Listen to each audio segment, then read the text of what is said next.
అమ్మవారి ఆశీర్వాదంతో ఐశ్వర్యం, సంపద, సుఖశాంతులు లభించే ఒక దివ్యక్షేత్రం ఉందని మీకు తెలుసా?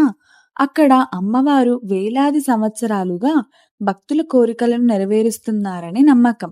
అదే మహారాష్ట్రలోని కొల్హాపూర్ మహాలక్ష్మి శక్తిపీఠం.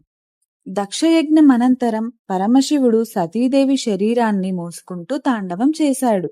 అప్పుడు మహావిష్ణువు సుదర్శన చక్రంతో సతీదేవి శరీరాన్ని ఖండించాడు. ఆ శరీర భాగాలు పడిన ప్రాంతాలే శక్తిపీఠాలుగా ప్రసిద్ధి చెందాయి. కొల్హాపూర్లో సతీదేవి కళ్ళల్లో ఒక కన్ను పడిందని స్థానిక సాంప్రదాయం చెబుతోంది.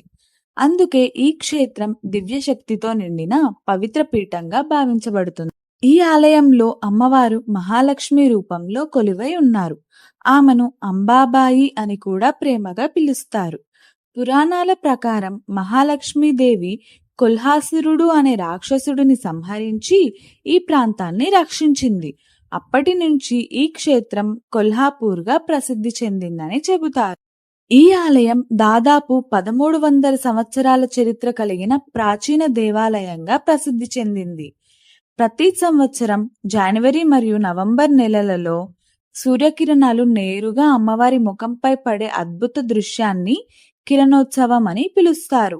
ఈ విశేషాన్ని చూడటానికి దేశం నలుమూలల నుంచి భక్తులు వస్తూ ఉంటారు. భక్తుల విశ్వాసం ప్రకారం మహాలక్ష్మి అమ్మవారిని భక్తితో దర్శిస్తే ఆర్థిక సమస్యలు తగ్గుతాయి, వ్యాపారంలో అభివృద్ధి కుటుంబంలో ఐశ్వర్యం, సుఖశాంతులు నెలకొంటాయి.